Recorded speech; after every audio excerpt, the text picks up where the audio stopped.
Presented by DNS Entertainment। Bansi के model बनाई देबा गौरव के मॉडल बनाई देबा नया नया गाना पर वीडियो बना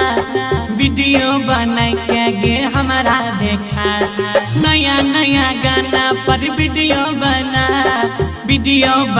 के गे कमर हिला बनसी के मॉडल बनाई देबा संग में गाना बनवाई देबा मार्केट में बाजावाई देबा सुन लगे संग में वीडियो बनवाई देबा नया नया गाना पर वीडियो बना के तनी हमारो देखा हे गई नया नया गाना पर वीडियो बना के तनी हमारा देखा गौरव के मॉडल बनाई देबा संग में वीडियो बनवाई देबा मार्केट में बजावाई देबा गौरव के मॉडल बनाई देबा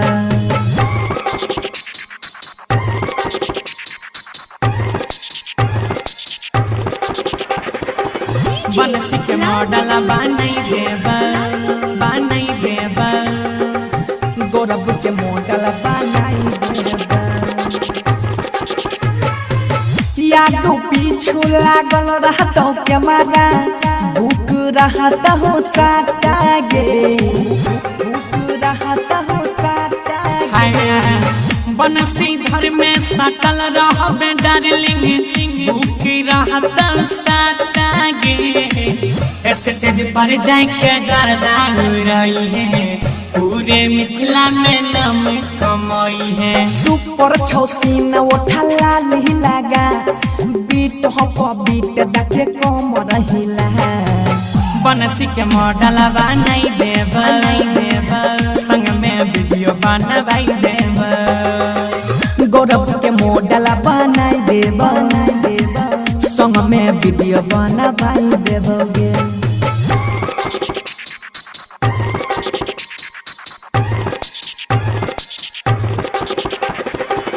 बनसी के मॉडल बनाई देबा गौरव के मॉडल बनाई देबा हाँ गजब के मेहतर लागल लेहजर लाइट कैमरा ना फोकसाया उठा गे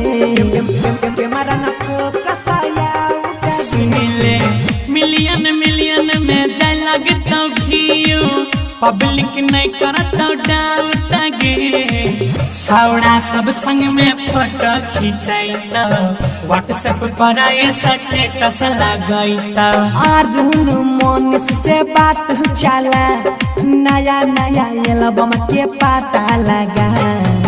गौरव के मॉडल बनाई देबा संग में वीडियो बनवाई देबा बनसी के मॉडल बनाई देबा संग में वीडियो बनवाई